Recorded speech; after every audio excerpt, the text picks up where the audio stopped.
Сөз жарым ырыс дейді. Иә. Мынау мен өзім төркінге барғанда үнемі айтамын. 22 наурыз күнімді дастарханды сымып кете жаздап, үстіне дүниенің жаңағы ас мәзірін қойып, қыдыр келеді деп күтіп отырма. Қыдыр қыз келгенде келеді дейді. Вот ән, пожалуйста. Қыз келгенде қыдыр келеді деп, төркін қызды шақыру керек. Өзі отбасында төркінінде сонда қонақ шақырып, қонақ күтіп, құрметті білген келін қызды құрметтейді. Әне, пожалуйста. Қызды қарсы алады. Сондықтан төркініміздегі келіндерге Құдай ақыл берсін, парасат берсін, қызды налытпасын. 40 қарғыстан бір нала жаман дейді. Қыз налынып шықса, ол отбасында береке де болмайды екен, жақсылық та болмайды екен. Сондықтан да жаңағы Құдай келіндерге, інілер еш уақытта сені жаман көрмейді. Вот именно. Келіндер ақылды болып, дастарханын жайып, әпше келіп, дәм тұстатыңыз, әпше келіп, соғым сойып атырмыз деген сөзден басқасын керегі жоқ. Ешкімде екі асқазан жоқ, қойған нәрсең бар опырып сабалатын. Сондықтан да Алла жаңа құрметімізді азайтпасын.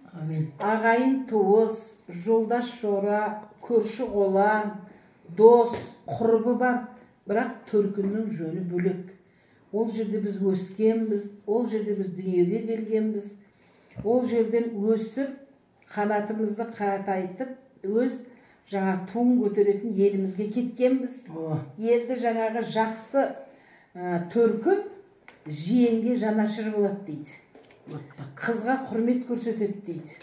Сонда олардың байлығы да, барлығы да еселенеді екен. Алла содан кемітпесін. Менің өзімнің үнемі айтатыным бар. Мына қазақтың заңғар ақыны Қадыр Мырзалиевтің сөзі бар.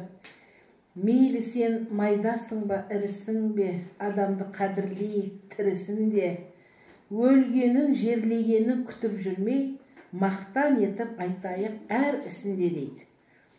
Әр қайсымыздың кішкентай болса да ісімізді мақтан етіп айтсақ, ол ұрпаққа өнеге, келешекке берілген тәрбие. Қазақта тағы да сөз бар. Мен жаңағы Қазығұрт ауданының, Қазығұрт округінің әжелер алқасының төрайымы ретінде әжелерімді неге жібердім? Түркістандағы 43-ші арнаға тікелей сұхбат, тікелей эфирге барды.